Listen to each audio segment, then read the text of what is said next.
Hello Bharat के वीरों, कैसे हैं आप लोग और कैसे चल रही है आप लोग की नीट की प्रिपरेशन। आई होप सभी का बहुत अच्छा चल रहा होगा। तो आज के वीडियो लेक्चर में मैं लेकर आया हूं नीट के बहुत सारे इंपॉर्टेंट क्वेश्चन जो कि 3 सेट में डिवाइडेड है, सेट 1, सेट 2 एंड सेट 3। आज के वीडियो लेक्चर में हम लोग सेट 1 डिस्कशन करने वाले हैं। तो लास्ट जो वीडियो लेक्चर लेकर आया था सीबीएसई फिजिक्स एग्जाम के जस्ट पहले, तो आप लोग को बताया था कि मोस्टली क्वेश्चंस वहां से आएंगे और आप लोग देख चुके होंगे। लाइव अभी जाके देख भी सकते हैं कि मोस्टली क्वेश्चंस जितने भी थे subjective, objective and 2 marks question, सारे क्वेश्चंस वहां से वीडियो लेक्चर में से आए हैं। सेम पैटर्न लेकर आया हूं नीट के फिजिक्स के लिए प्रेडिक्टेड क्वेश्चन, जो कि नीट का हर एक साल का जो पैटर्न है वही ऑब्जर्व करके बहुत इंपॉर्टेंट क्वेश्चन, सेलेक्टेड क्वेश्चंस लेकर आए हैं, जो कि 50-50 क्वेश्चन के 3 सेट आप लोग को प्रोवाइड करेंगे। तो जिनका प्रिपरेशन बहुत अच्छा हो चुका है उनके लिए भी वीडियो बहुत ज्यादा बेनिफिशियल है, क्योंकि उनका रैंक बूस्ट हो सकता है। और जिनका प्रिपरेशन नहीं है वो भी अगर वीडियो लेक्चर देखकर जाते हैं तो फिजिक्स में एटलीस्ट 100 मार्क्स लेकर आ सकते हैं आप। तो ये वीडियो लेक्चर आपको बहुत इंपॉर्टेंट होने वाला है।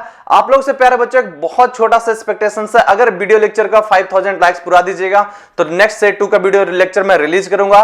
तो चलिए आप लोग का टाइम बिना खराब किए हुए स्टार्ट करते हैं हम लोग वीडियो लेक्चर का और समझते हैं इंपॉर्टेंट क्वेश्चंस को। ओके प्यारे बच्चों, तो चलिए हम लोग देखते हैं क्वेश्चन नंबर 1 क्या कह रहा है। If velocity v, time t and force f are chosen as the base quantities, the dimension of the mass will be. तो डायमेंशन आपसे पूछ रहा है, तो देखिएगा हम जानते हैं बेसिकली प्यारे बच्चों यहाँ पे कि क्या है। अगर मैं बात करूं कि मास, तो यहाँ पे देखिएगा कि जैसे फंडामेंटल आप जानते हैं कि यहाँ पे मास जो है किसके किसके प्रोपोर्शनल है, वेलोसिटी, टाइम एंड फोर्स। तो क्या लिख सकते हैं, mass is directly proportional to force raise to the power a, velocity raise to the power b and time raise to the power c। तो मास डायरेक्टली प्रोपोर्शनल टू इसका क्या हो जाएगा, mlt minus 2 raise to the power a, lt minus 1 raise to the power b and t raise to the power c। यहां से हम देखेंगे प्यारे बच्चों कि मास का पावर कितना आ रहा है a, यहां पे लेंथ का हम देखेंगे तो लेंथ का पावर यहां से a आ रहा है और यहां से क्या आ रहा है प्यारे बच्चों b आ रहा है, प्लस t का पावर यहां से देखेंगे -2a आ रहा है और यहां से -b आ रहा है, प्लस क्या आ रहा है c। अब इसको क्या करेंगे आप लोग, सिंपल इक्वेट करेंगे तो मास का पावर यहां पे क्या है प्यारे बच्चों 1, तो क्या आ जाएगा a इक्वल्स टू 1। नाउ यहां पे देखेंगे लेंथ नहीं है तो लेंथ का इक्वेट करेंगे तो क्या आ जाएगा a plus b equals to 0। That implies यहां से सिंपली आर कर सकते हैं, a की वैल्यू 1 सब्स्टिट्यूट करेंगे तो b की वैल्यू कितना आने वाला है 0, तो यहां पे b इक्वल्स टू -1। यहां पे सिमिलरली करेंगे -2a - b plus c equals to 0। That implies a की वैल्यू हम लोग रखने वाले हैं 1, माइनस b की वैल्यू रखने वाले हैं -1 plus c equals to 0। So that implies -2 plus 1 plus c equals to 0। That implies c की वैल्यू कितना आने वाला है यहाँ पे 1। तो देखेंगे यहाँ पे क्या आ जाएगा, mass is proportional to force raise to the power a। तो फोर्स कितना था प्यारे बच्चों, a की वैल्यू आ गया 1 into velocity raise to the power b की वैल्यू कितना आ गया हमारे प्यारे बच्चों, b की वैल्यू देखेंगे आप -1। टाइम का पावर कितना आ चुका है c का पावर 1।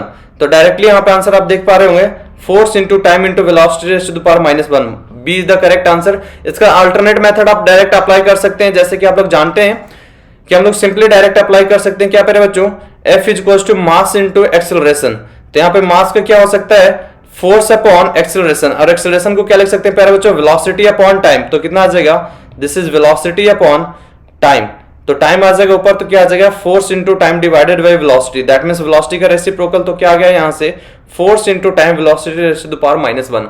तो आप डायरेक्ट भी कर सकते थे, मेथड 2 भी आपको बता दिया, डायरेक्ट फार्मूला अप्लाई करके आप कर सकते थे। तो करेक्ट आंसर इसका कौन सा हो जाएगा, बी पार्ट।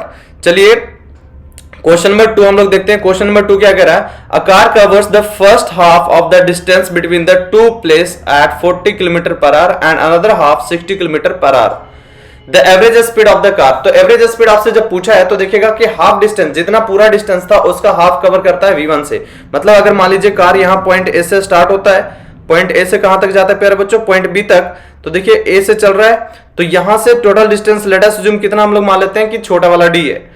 तो यहां से जो हाफ डिस्टेंस चला वो कितना चले प्यारे बच्चों, d/2 से। नेक्स्ट जो हाफ चला किससे चला है, v2 से। पहला हाफ किससे चला था, v1 से। तो एवरेज स्पीड अगर बात करें तो एवरेज स्पीड की क्या होता है फॉर्मूला, सिंपल होता है total distance covered upon total time taken. तो let us assume first half में टाइम लगा इसको t1 और सेकंड हाफ में टाइम लगा t2। तो कितना आ जाएगा प्यारे बच्चों, t1 प्लस t2। अब जानते हैं आप बेसिक फार्मूला की speed is equal to distance upon time. तो d1/2 किससे चला है, v1 से चला है। सॉरी यहाँ पे देखेंगे तो क्या आ जाएगा यहाँ पे t1, तो कितना चल गया, t1 is equal to d upon 2v1। Similarly अगर v2 की बात करें तो कितना आ जाएगा d अपॉन 2 t2। तो t2 की वैल्यू कितना आ गया, d अपॉन 2v2। तो यहाँ पे सब्स्टिट्यूट कर दीजिए तो क्या आ जाएगा, average speed is equal to D upon, यहाँ पे T1 की वैल्यू कितना आ चुका है प्यारे बच्चों, देखेंगे आप ध्यान से, तो D upon 2V1, similarly D upon 2V2। अब यहाँ पे ध्यान से देखिएगा कि D, यहाँ से D एलसीएम ले लीजिए तो क्या आ जाएगा, D कॉमन आ जाएगा, 1/2, 2 भी कॉमन आ जाएगा, तो V1 प्लस 1/V2। अब क्या कीजिए प्यारे बच्चों, D ने D को चेप दिया तो कितना आ गया, सिंपल आने वाला आपका 2 ऊपर आ जाएगा और नीचे एलसीएम लगे तो क्या आ जाएगा, V1 plus V2 divided by V1 V2। अब सिंपल आप यहाँ पर सब्स्टिट्यूट कर दीजिए, ये चला जाएगा नोमिनेटर में तो क्या आ जाएगा 2V1 V2 divided by V1 plus V2। तो ये आपका फॉर्मूला बन गया, एवरेज स्पीड का फॉर्मूला बन गया कि जब भी आपको एवरेज स्पीड ऐसा अगर आएगा क्वेश्चन तो आप क्या करेंगे, 2V1 V2 divided by V1 plus V2। तो आप सिंपल यहाँ पे रख दीजिए फॉर्मूला में, तो 2 into 40 into 60 divided by 40 plus 60 it's 100। तो जीरो ने जीरो को चेप दिया तो यहाँ कितना आ गया, 24 इंटू 2 48। तो देखते हैं कौन सा ऑप्शन प्रेजेंट है, तो C is the correct answer for this question. तो एक काम कीजिए, जब भी क्वेश्चन आपको डिस्प्ले होता है तो नेक्स्ट क्वेश्चन जैसे आने के पहले आप एक बार स्क्रीन को पॉज करके जरूर क्वेश्चन खुद से ट्राई करा कीजिए, जिससे क्या होगा, आपको कॉन्फिडेंस ज्यादा बिल्डअप हो जाएगा। तो चलिए हम लोग स्टार्ट करते हैं, आगे क्वेश्चन नंबर 3 पे चलते हैं। क्वेश्चन नंबर 3 क्या कह रहा है पहले बच्चों, देखिएगा, what will be the ratio of the distance moved by a freely falling body from the rest 4th and 5th second of the journey। अब यहाँ पे देखिएगा कि last second of the journey की जैसे ही बात करता है ना, तो यहाँ पे आपके लिए क्या हो जाता है, SN का फॉर्मूला आता है, S इक्वल टू जैसे ही होता है ना UT plus half AT square, UT plus half AT square, और A की वैल्यू कितना हो जाता है कोई भी फ्रीली फॉलिंग बॉडी के लिए, G कितना हो जाता है प्यारे बच्चों, जी। अब यहाँ पे हम लोग देखेंगे ध्यान से कि इस फार्मूला में अगर SN की फार्मूला हम लोग लगाते हैं तो SN का फार्मूला एक बार SN-1 लगाएंगे, T की जगह क्या सब्स्टिट्यूट कर देंगे, N-1, सेकंड में क्या कर देंगे, T इक्वल्स टू N। तो यहाँ पे SN का जो फार्मूला आता है प्यारे बच्चों, U plus G/2 into 2N-1। तो सिंपल आपको इसका रेशियो पूछ रहा है, तो देखिएगा क्या आ जाएगा, S4 to that of S5। तो कितना आ जाएगा प्यारे बच्चों, यहाँ पे देखिएगा इनिशियल स्पीड क्या है, फुली फॉलिंग कर रहा है मतलब 0 है, तो कितना आने वाला है, G/2 into 2 into 4-1 divided by G/2 into 2 into 5-1। तो यहाँ पे देखिएगा G/2 ने G/2 को चेप दिया तो कितना आ गया, 8-1 इज 7 और 10-1 इज 9। तो यहाँ पे करेक्ट आंसर क्या आ जाएगा, 7:9। तो इसका करेक्ट ऑप्शन कौन सा हो जाएगा, बी पार्ट। तो जब भी ऐसा क्वेश्चन आएगा तो बहुत इजी तरीके से आप क्या करिए, फॉर्मूला SN का अप्लाई कर दीजिए कि SN का जो फॉर्मूला होता है U plus G/2 into 2N-1, बहुत ही आसान है ये। और अगर मान लीजिए कि आपसे सिंपल, आप जैसे कि जेईई मेन में भी क्वेश्चन देख रहे होंगे तो सिंपल आपसे क्वेश्चन ये भी पूछा जा रहा है, V equals to U plus AT भी क्वेश्चन आ रहा है। अगर मान लीजिए displacement as a function of TD as 2t square plus 2, तो आपसे वेलोसिटी पूछ सकता है कि time t equals to 1 second पे बताओ, 2 सेकंड पे बताओ, तो सिंपल आपको डिफरेंशिएट कर लेना dx/dt।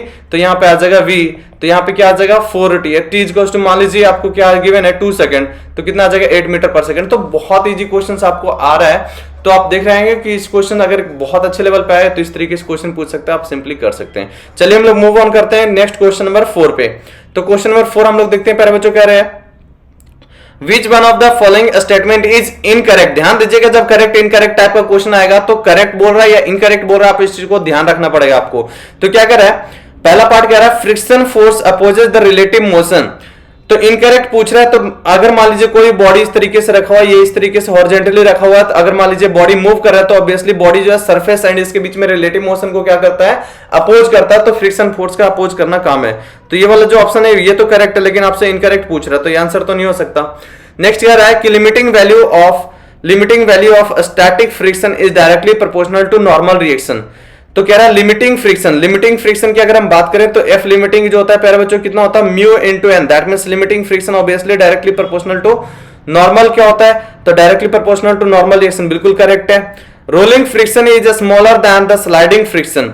रोलिंग फ्रिक्शन की अगर हम बात करें तो जब भी फ्रिक्शन यहाँ पे जब कोई बॉडी रोल हो रहा है, जब कोई भी बॉडी सर्कुलर बॉडी रोल करता है तो वहां पे जो फ्रिक्शन अप्लाइड होता है स्मॉल इंस्टेंट ऑफ टाइम के लिए, तो वहां पे क्या होता है, rolling friction.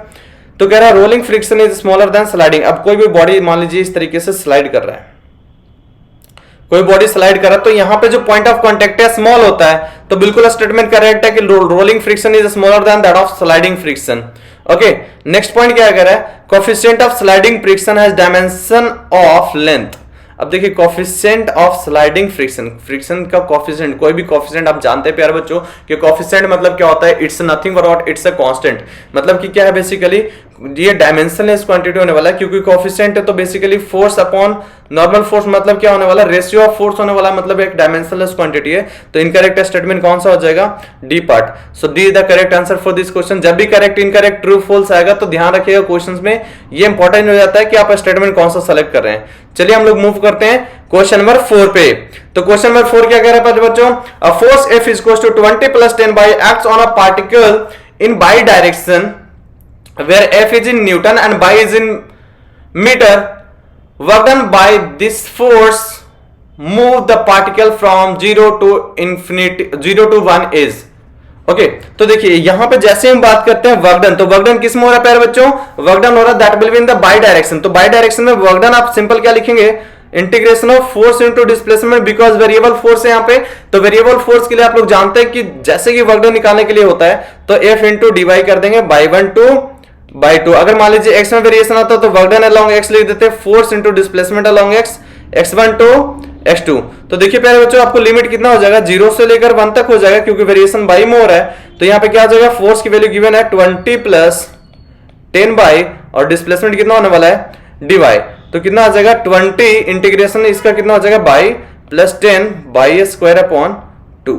Limit is from 0 to 1, limit is from 0 to 1। Substitute कर देंगे हम लोग यहाँ पे, तो देखेंगे ध्यान से, तो कितना आने वाला है 20, और यहां माइनस 0 हो जाएगा, प्लस यहाँ पे ये कैंसिल आउट हो जाएगा, तो 5 इंटू बाई स्क्वायर इज 5।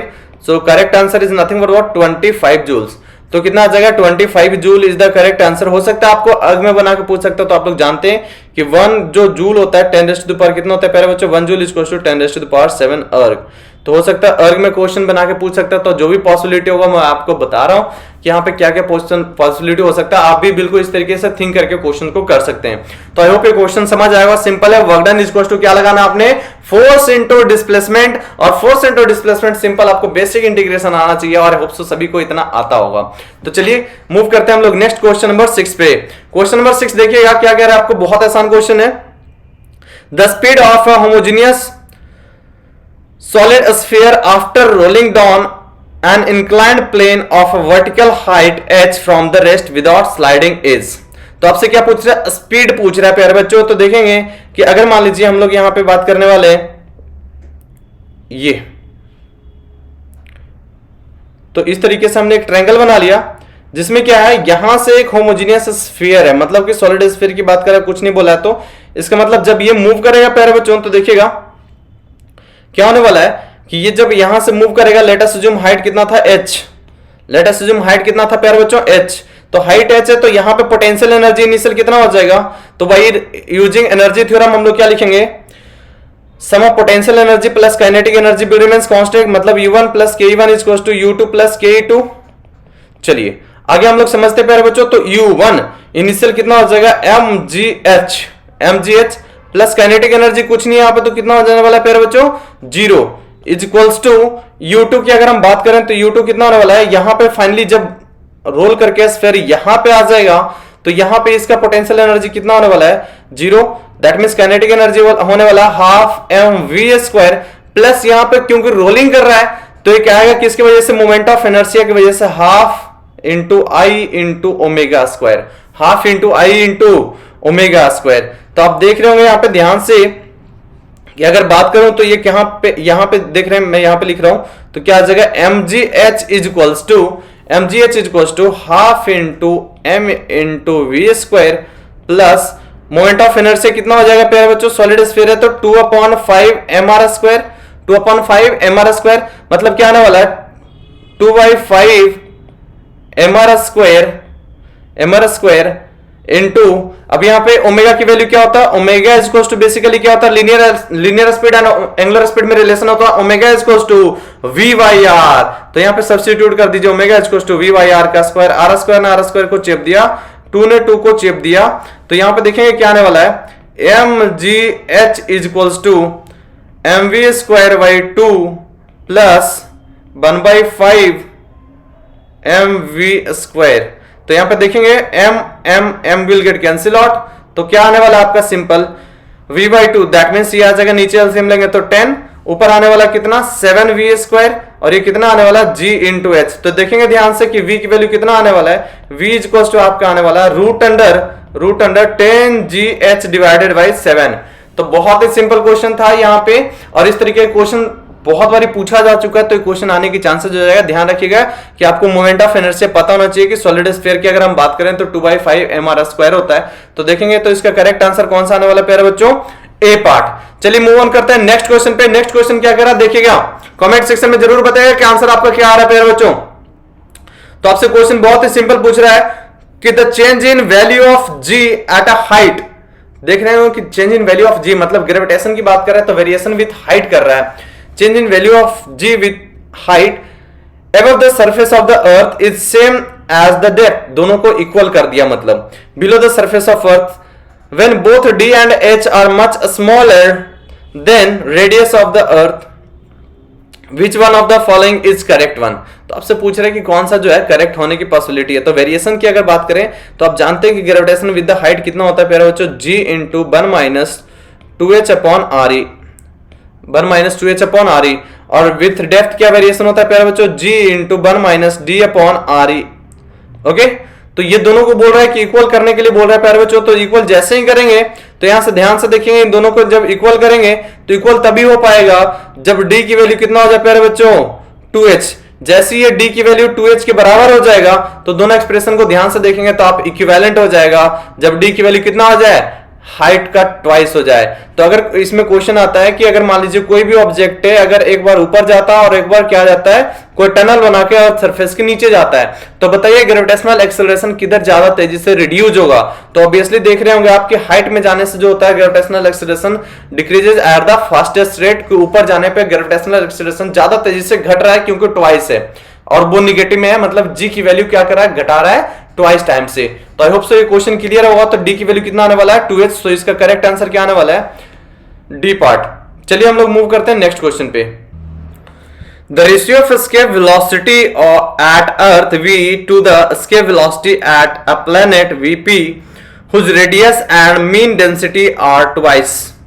अब देखेंगे यहां पे ध्यान से, ये क्वेश्चन बहुत इंपॉर्टेंट हो जाएगा आपके लिए, क्योंकि यहां पे ये क्वेश्चन क्या बोल रहा है सिंपल आपसे कि रेशियो जो बताइए कि क्या हो जाएगा आपको अर्थ पे एंड प्लैनेट पे जिसका radius twice that of earth है। तो डेंसिटी, यहां पे ध्यान से देखिए क्वेश्चन आपको क्या बोल रहा है, डेंसिटी बोल रहा है।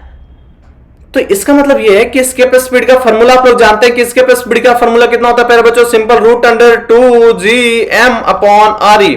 अगर एक्सेलरेशन की फॉर्म में बात करना हो तो √2g इंटू r e करते हैं हम लोग। अब देखिए यहां पे कि यहां पे एक चीज तो हमें पता है कि डेंसिटी कितना होता है प्यारे बच्चों, density is equal to mass upon volume. तो मास कितना हो जाएगा, डेंसिटी इनटू वॉल्यूम। और कोई भी अगर मान लीजिए प्लैनेट की बात करते हैं, कोई बॉडी तो वो स्फेरिकल होगा क्योंकि बीच से क्या होता है, सॉलिड होता है। तो कितना हो जाएगा 4π/3 इंटू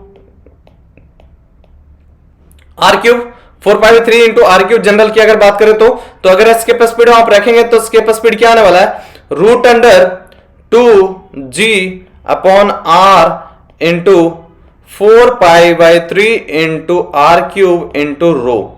अब यहां पे देखें r ने r को चेप दिया तो कितना आने वाला है, √8π rho into r² divided by 3। अब यहां पे देखेंगे कि आपको पता चल चुका होगा यहां से कि जो एस्केप स्पीड है, तो एस्केप स्पीड क्या आ रहा है प्यारे बच्चों, प्रोपोर्शनल टू r √ऑफ रो। इसका मतलब क्या है, escape speed of earth to that of planet की अगर हम बात करें तो earth to that of planet तो कितना आ जाएगा, √ρ दिस डिवाइडेड बाई रेडियस बोल रहा है ट्वाइस हो गया, डेंसिटी भी ट्वाइस हो गया, r ने r को चेप दिया, रो ने रो को चेप दिया, तो कितना आने वाला है 1/2√2। तो ध्यान से देखेंगे इसका करेक्ट आंसर क्या आ जाएगा, 1/2√2। तो correct answer is A part for this question. अब देखिए इस क्वेश्चन में इंपॉर्टेंट क्या हो जाता है ना कि हो सकता है आपसे नेक्स्ट आपसे पूछ ले ऑर्बिटल स्पीड का रेशियो। तो ऑर्बिटल स्पीड में ध्यान रखिएगा कि जो ऑर्बिटल स्पीड होता है that will be nothing but what, orbital speed √gm upon r होता है। कितना होता है प्यारे बच्चों, r e। अगर अर्थ की बात करें तो r e, और r की बात करें तो सिंपल कोई भी लिए किसी भी प्लेनेट के लिए r हो जाएगा, तो √gm/r। और अगर बात करें किसी एंगल पे अगर पार्टिकल को रिलीज कर रहा है, किसी एंगल पे अर्थ सरफेस के अगर मान लीजिए प्लेनेट से किसी एंगल पे रिलीज कर रहा है, तो एस्केप स्पीड में कोई फर्क नहीं पड़ता, आप ये जानते होंगे। और ये सब बहुत इंपॉर्टेंट क्वेश्चन होने वाला है। तो चलिए हम लोग मूव करते हैं फिलहाल नेक्स्ट क्वेश्चन पे। नेक्स्ट क्वेश्चन देखिएगा प्यारे बच्चों, क्या बोल रहा है आपसे। नेक्स्ट क्वेश्चन बोल रहा है when a block of mass m is suspended by a long wire of length capital L, the length of the wire becomes L plus small l, capital L plus small l. The elastic potential energy stored in the extended wire is. अब यहां पे ध्यान से देखिए कि अगर मान लीजिए कोई भी वायर है जिसका कि कितना लेंथ था प्यारे बच्चों, इनिशियल लेंथ था L, कैपिटल L। अब यहां पे जब इसको स्ट्रेच करा आपने तो इसका जो लेंथ हो गया कितना स्मॉल l से चेंज हो जाता है, तो टोटल लेंथ हो जाता है L प्लस L। ओके, अब यहां पे अगर बात करें कि पोटेंशियल एनर्जी, तो पोटेंशियल एनर्जी सिंपल होता है। पोटेंशियल एनर्जी आप लोग जानते हैं क्या होता है, 1/2 इंटू, जैसे वर्क डन हम लोग निकालते हैं सिमिलरली निकालने वाला है पोटेंशियल एनर्जी, तो पोटेंशियल एनर्जी वाला होने वाला है 1/2 into stress into strain into volume, into क्या होने वाला है प्यारे बच्चों, वॉल्यूम। तो यहां पे देखेंगे 1/2, स्ट्रेस का मतलब क्या होने वाला, फोर्स अपॉन एरिया। स्ट्रेस मतलब कितना होने वाला, फोर्स अपॉन एरिया। स्ट्रेन का मतलब होता है change in length upon original length. ये जो वायर है उसमें लेंथ में चेंज कितना आया प्यारे बच्चों, स्मॉल एल, तो small L upon capital L, change in length upon original length into volume. Volume को देखेंगे तो क्या लिख सकते हैं हम लोग, area into length. Late us assume इसका जो क्रॉस सेक्शनल एरिया है वो वायर का कितना ले लेते हैं हम लोग, ए, तो इस पर फोर्स कितना लग रहा है नीचे की तरफ, mg। तो देखेंगे तो क्या आ जाएगा, ए ने ए को चेप दिया, एल ने एल को चेप दिया, तो सिंपल है कितना आ गया, F into l divided by 2, और एफ की वैल्यू क्या लिख सकते हैं प्यारे बच्चों, m इंटू जी, तो m into g small l divided by 2। तो इस बात का ध्यान रखिएगा, बहुत ही इंपॉर्टेंट है, हो सकता है आपसे क्या पूछ ले, potential energy per unit volume, तो एनर्जी पर यूनिट वॉल्यूम मतलब एनर्जी डेंसिटी, एनर्जी डेंसिटी ये हो जाएगा 1/2 इंटू स्ट्रेस इंटू स्ट्रेन। इस बात का ध्यान रखिएगा। तो इसका करेक्ट आंसर आ जाएगा 1/2 mg into l divided by 2। यहां पे ध्यान रखिएगा option b and c confusing है, एक में कैपिटल एल है, एक में स्मॉल एल है, तो चेंज इन लेंथ ऊपर आने वाला प्यारे बच्चों। तो इसका करेक्ट आंसर क्या आ जाएगा, स्मॉल एल के साथ। चलिए हम लोग मूव करते हैं नेक्स्ट क्वेश्चन पे। नेक्स्ट क्वेश्चन देखिएगा, क्वेश्चन नंबर 10 आपसे क्या कर रहा है, spherical balls of radius r falling in a viscous fluid of viscosity, यहां पे एक्चुअली विस्कोसिटी जो है वो ईटा आएगा, viscosity is eta with velocity v and retarding viscous force acting on the spherical ball is. तो आप लोग जानते हैं कि अगर मान लीजिए कोई भी बॉल को हम लोग क्या करते हैं, लिक्विड में डाल देते हैं प्यारे बच्चों, तो लिक्विड में जैसे ही डालेंगे हम लोग तो यहाँ पे क्या लगने वाला है, नीचे से ऊपर की तरफ अर्थ थ्रस्ट फोर्स लगने वाला है, जिसको हम फिजिकल फोर्स बोल सकते हैं, और नीचे क्या लगता है हमारा वेट फोर्स mg। अब यहाँ पे देखिए ये जो फॉर्मूला था विस्कस फोर्स अर्थ थ्रस्ट फोर्स का, आप लोगों को याद होगा, सिंपल होता है 6 pi eta R into V, 6 pi eta R into V. अब चलिए हम लोग पढ़ते हैं, यहाँ पे ये जो पाई की वैल्यू आप लोग जानते हैं, ईटा होता है कोएफिशिएंट ऑफ विस्कोसिटी, आर जो होता है रेडियस होता है, और वी क्या होता है, वेलोसिटी। तो चलिए हम लोग देखते हैं क्वेश्चन के ऑप्शन क्या क्या गिवन है। तो आपसे बोल रहा है कि जो फोर्स है क्या होता है, inversely proportional to both radius and velocity, बिल्कुल रॉन्ग है, यह स्टेटमेंट रॉन्ग है बिल्कुल। Directly proportional to both radius and velocity, radius and velocity के डायरेक्टली प्रोपोर्शनल करेक्ट है ऑप्शन है।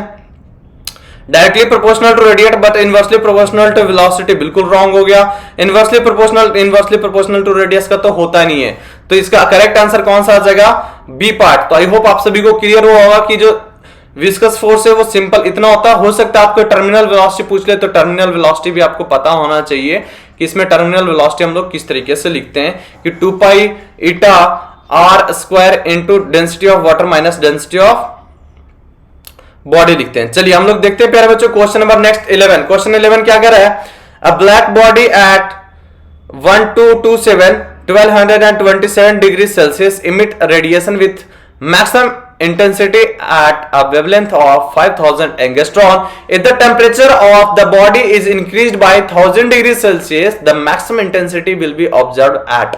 अब देखिए ध्यान से, ये क्वेश्चन क्या है, आपको विंड डिस्प्लेसमेंट पे पूछ रहा है। तो विंड डिस्प्लेसमेंट लॉ क्या कहता है प्यारे बच्चों, विंड डिस्प्लेसमेंट लॉ कहता है सिंपल की वेवलेंथ जो होता है that will be inversely proportional to temperature in kelvin होता है। अब यहाँ पे देखें कि लेमडा इनटू टी की बात करें, that will be nothing but what, it's constant. यहाँ पे केवी को हम लोग क्या बोलते हैं, बीन्स कांस्टेंट। क्या बोल देते हैं प्यारे बच्चों, बीन्स कांस्टेंट। ओके, तो यहाँ पे बीन्स कांस्टेंट बोलते हैं, तो लेमडा इंटू टी कांस्टेंट रहेगा। आइए हम लोग देखते हैं कि अलग अलग वेवलेंथ, तो क्या लिखेंगे, lambda 1 into T1 is equal to lambda 2 into T2। First का जो वेवलेंथ आपको गिवन है दैट विल बी 5000, बहुत सुंदर, इंटू टेम्परेचर इन केल्विन, इस बात का ध्यान रखिएगा। तो T1 कितना गिवन है, T1 इज इक्वल टू 1227, और इसमें क्या कर देंगे आप 273, तो कितना आ जाएगा 0.051 1500 kelvin is equals to lambda 2 आपको निकालना है। अब इसमें क्या करें, क्वेश्चन को ध्यान से पढ़िएगा, यहां पे क्वेश्चन गलत होने की चांसेस जो होता है, if the temperature of the body increased, जो टेम्परेचर था उससे 1000 इंक्रीज किया है, मतलब क्या है यहां पे ये 2227 हो जाता है प्यारे बच्चों, यहां पे 1000 इंक्रीज इसमें करते हैं और इसमें 273 आप लोग ऐड करेंगे तो कितना हो जाएगा 2500 हो जाएगा। जीरो ने जीरो को चेप दिया, ये आ गया 3, ये आ गया आपका 5, ये आ गया सिंपल आपको प्यारे बच्चों कितना, ये आ गया 1000। दैट मीन्स यहां पे जो लैम्डा 2 आ गया, lambda 2 is equal to 3 into 1000, it's 3000 angstrom. कितना आ जाएगा 3000 एंगस्ट्रॉन। तो मैक्सिमम इंटेंसिटी नेक्स्ट जो रेडिएट करेगा टेम्परेचर बढ़ाने पे वो कहां पे करेगा प्यारे बच्चों, 3000 एंगस्ट्रॉन के वेवलेंथ पे करेगा। आई होप से ये क्वेश्चन आपको क्लियर होगा। चलिए हम लोग आगे चलते हैं, मूव करते हैं। तो ऑब्वियसली देखिएगा कि यहां पे आपको क्वेश्चन यहां से समझ आना चाहिए था कि अगर बात कर रहे हैं हम लोग कि टेम्परेचर जो है, टेम्परेचर को इंक्रीज किया और टेम्परेचर जो इनवर्सली प्रोपोर्शनल टू वेवलेंथ होता है, तो यहां पे जैसे टेम्परेचर इंक्रीज किया तो वेवलेंथ डिक्रीज होने वाला है। 5000 तो ऑप्शन नहीं हो सकता था, 6000 भी ऑप्शन नहीं हो सकता है। इसका मतलब क्या हो रहा है प्यारे बच्चों, या तो 3000 और 4000, इसमें कंफ्यूजिंग था, हो सकता है डायरेक्ट ऑप्शन आपको बना था ग्रेटर देन दैट ऑफ 5000, तो आपको डायरेक्ट आंसर आ जाना चाहिए था, आप डायरेक्ट टिक करके आए थे क्वेश्चन में। समझ पाए होंगे आई होप सो। चलिए मूव करते हैं हम लोग नेक्स्ट क्वेश्चन नंबर 12 पे। क्वेश्चन नंबर 12 जो है बिल्कुल सिमिलर टाइप का क्वेश्चन लिया हुआ देखेंगे। कह रहा है if lambda m denote the wavelength eight which the radiative emission from a black body at a temperature T is maximum then। तो सिंपल आपको कि मैक्सिमम मतलब आप लोग जान चुके हैं, अभी आपको समझाया था कि जो बिन डिस्प्लेसमेंट लॉ होता है कुछ इस तरीके से होता है। इसके बीच का अगर हम लोग ग्राफ स्केच करें तो ग्राफ इसका कुछ ऐसा होता है कि इसका जो मैक्सिमम होता है एक पॉइंट पर और उसके बाद क्या होता है ये डिक्रीज करने लगता है। तो सिंपल है कि जो इसका बिन डिस्प्लेसमेंट लॉ का जो टेम्परेचर होता है इनवर्सली प्रोपोर्शनल होता है। तो इसका करेक्ट आंसर कौन सा आ जाएगा प्यारे बच्चों, डी पार्ट। चलिए हम लोग मूव करते हैं next question, question number 13। Question number 13 क्या कर रहा है, the first law of thermodynamics is consequences of. आप लोग जानते हैं कि फर्स्ट लॉ ऑफ थर्मोडायनेमिक्स, अगर मान लीजिए हम लोग क्या करते हैं किसी भी बॉडी का सिस्टम का क्लोज कंटेनर के अंदर जब हम हीट बढ़ाते हैं, तो जब हम हीट बढ़ाते हैं तो क्या होता है प्यारे बच्चों, वहां पे क्या होता है वाइब्रेशन प्रोड्यूस करता है जिसकी वजह से कंप्रेशन भी जनरेट करता है। इसका मतलब क्या है, that will be based upon the conservation of energy. क्या बेस्ड है प्यारे बच्चों, कंजर्वेशन ऑफ एनर्जी। यहाँ पर work, heat and all of the above. तो इस बात का ध्यान रखिएगा कि कॉन्सिक्वेंसेस जो होते हैं first law of thermodynamics that will B only based upon the conservation of energy. Question 14 कह रहा है a gas is taken through the cycle A to B, B to C, C to A as shown, what is the net work done by the gas। तो देखेंगे यहाँ पे process क्या हो रहा है, A to B, B to C and C to A। अब ध्यान से देखेंगे यहाँ पे प्यारे बच्चों कि A to B, B to C and C to A जैसे ही जाएंगे तो प्रोसेस क्या होगा, कंप्लीट साइकिल हो गया। और साइक्लिक प्रोसेस का जो वर्क डन होता है, सिंपल वर्क डन हम लोग निकाल सकते हैं बाय यूजिंग द एरिया। तो W equals to simple area लिखेंगे तो ये ट्रायंगल बन रहा है, तो आप लोग जानते हैं क्या कर देंगे, half into base into height. Base देखेंगे यहाँ पे ध्यान दीजिएगा कि यहां से 6 से आगे जा रहा है, दैट मींस ये 7 पे कट कर रहा है, दैट मींस क्या हो जाएगा 7 माइनस 2 इंटू 10⁻³ इंटू ऊपर कितना आने वाला प्यारे बच्चों 6 पे टच कर रहा है, नीचे 2 पे टच कर रहा है, तो कितना आने वाला 6 minus 2 into 10⁵। So it comes out to be 1/2 into 5 into 10⁻³ into 4 into 10⁵। So simple this will get cancel out, so it comes out to be 10 into 10⁻³ into 10⁵। तो 5 + 1 6 हो गया, मतलब कितना आ गया 1000 10⁻³ और ये किस में आ जाएगा, जूल में आ जाएगा। तो सिंपल यहाँ पे देखिएगा, इस बात का ध्यान दीजिएगा, पास्कल में उधर इधर मीटर में गिवन था, तो सिंपल आपका आंसर किस में आने वाला है, जूल में। तो कितना इसका करेक्ट आंसर आ जाएगा प्यारे बच्चों, सिंपल डी पार्ट। हो सकता है इस तरीके का ग्राफ बना के आपको प्रोसेसेस पूछ सकते हैं कि किसमें कौन सा प्रोसेस हो रहा है। तो नेक्स्ट सेट में जो क्वेश्चन आने वाला है वो क्या आने वाला है, वो इनसे बेसिक और भी थोड़ा सा लेवल अप करके और बहुत अच्छे लेवल पे क्वेश्चन को डिजाइन किया। जो भी पॉसिबिलिटी आपको क्वेश्चन पूछा जा सकता है कि प्रोसेस कौन सा होगा, इसका वर्कडन कैसे निकाल सकते हैं, वो सारा नेक्स्ट सेट में क्वेश्चन आने वाला है। तो एक छोटा सा टारगेट आप लोग जरूर पूरा कीजिएगा, अपने दोस्तों के साथ शेयर कीजिए यार, और 5000 लाइक का टारगेट है वो पूरा कर दीजिए कि 5000 लाइक आपको पुराना है। बस नेक्स्ट क्वेश्चन नेक्स्ट सेट हम लोग कल लेकर आएंगे। जैसे आप लोग 5000 पूरा दीजिएगा प्यारे बच्चों, क्वेश्चन का हम लोग सेट जो रिलीज कर देंगे। तो चलिए हम लोग देखते हैं next question number 15। Question number 15 क्या कह रहा है, 1 mole of an ideal monoatomic gas undergoes the process described by the equation Pv⁻³ equals to constant. अब जैसे आप लोग देखेंगे कि हायर पावर है यहाँ पे, तो Pv⁻x इक्वल्स टू कांस्टेंट। आप लोग को पता चल रहा होगा कि पॉलीएटॉमिक प्रोसेस है, पॉलीट्रॉपिक प्रोसेस का मतलब कितना होता है? पॉलीट्रॉपिक का मतलब होता है 3, x की वैल्यू कितना 3। अब यहाँ पे c की बात करें तो cp की वैल्यू कितना हो जाता है प्यारे बच्चों? cb plus r upon 1 minus x, और cb कितना होता है प्यारे बच्चों? f into R divided by 2 plus r upon 1 minus X. अब यहाँ पे जैसे ही हम लोग बात करते हैं इस प्रोसेस का, तो यहाँ पे देखेंगे 1 mole of an ideal gas off monoatomic. Monoatomic के लिए सिंपल है डिग्री ऑफ फ्रीडम, एफ यहाँ पे क्या होता है? Degree of freedom. तो डिग्री ऑफ फ्रीडम कितना हो जाता है प्यारे बच्चों? 3। तो 3 into R divided by 2 plus R upon 1 minus, यहाँ पे एक्स की वैल्यू कितना होने वाला है? 3। तो कितना आने वाला है? 3 into R plus R minus 2 आने वाला है। अब यहां पे देखेंगे तो आप r कॉमन ले लीजिए, तो कितना आ जाएगा? 3/2 माइनस 1/2। तो सिंपल आने वाला कितना बच्चों? r into 2/2। तो कितना आने वाला है? r। तो आई होप से इस क्वेश्चन का आंसर आपको समझ आ गया होगा कि सिंपल आपसे पूछा है हीट कैपेसिटी। तो यहाँ पे देखेंगे हीट कैपेसिटी, तो हीट कैपेसिटी का सिंपल फॉर्मूला याद रखिए, जब भी पॉलीट्रॉपिक प्रोसेस आएगा तो आप ये question simple direct formula apply कीजिएगा। तो इसका करेक्ट आंसर कौन सा आएगा? D part. चलिए हम लोग मूव करते हैं नेक्स्ट क्वेश्चन पे। तो ये सारा सिलेबस का क्वेश्चन हमने पिक किया, तो सारा सिलेबस का क्वेश्चन मैं इस वीडियो लेक्चर में कवर करने वाला हूं, तो बने रहिए वीडियो में। चलिए कमेंट जरूर कीजिए कि आपका आंसर कौन सा आ रहा है, आपको कितना आंसर करेक्ट हुआ है। नेक्स्ट करते हैं क्वेश्चन नंबर 16। क्वेश्चन 16 क्या कह रहा है? A particle is executing SHM along a straight line, it's velocities at distance x1 and x2 from the mean position are v1 and v2 respectively. The time period is, आपसे पूछ रहा है पर बच्चों टाइम पीरियड क्या होगा? देखिएगा velocity displacement relation आप याद रखिए, तो सिंपल है velocity displacement relation v equal to कितना आता है? Omega root under a square minus X square. Simple as that. यहाँ पे वेलोसिटी देखिएगा v1 है, ओमेगा सेम रहने देते हैं प्यारे बच्चों, रूट अंडर क्या हो जाएगा? a square minus x1 square. Squaring both side, दोनों साइड स्क्वायर कर लीजिए, क्योंकि आप ऑप्शन में देख पा रहे हो कि v1 का स्क्वायर है, तो चलिए स्क्वायर कर लेते हैं। तो v1 स्क्वायर इक्वल टू क्या आ जाएगा?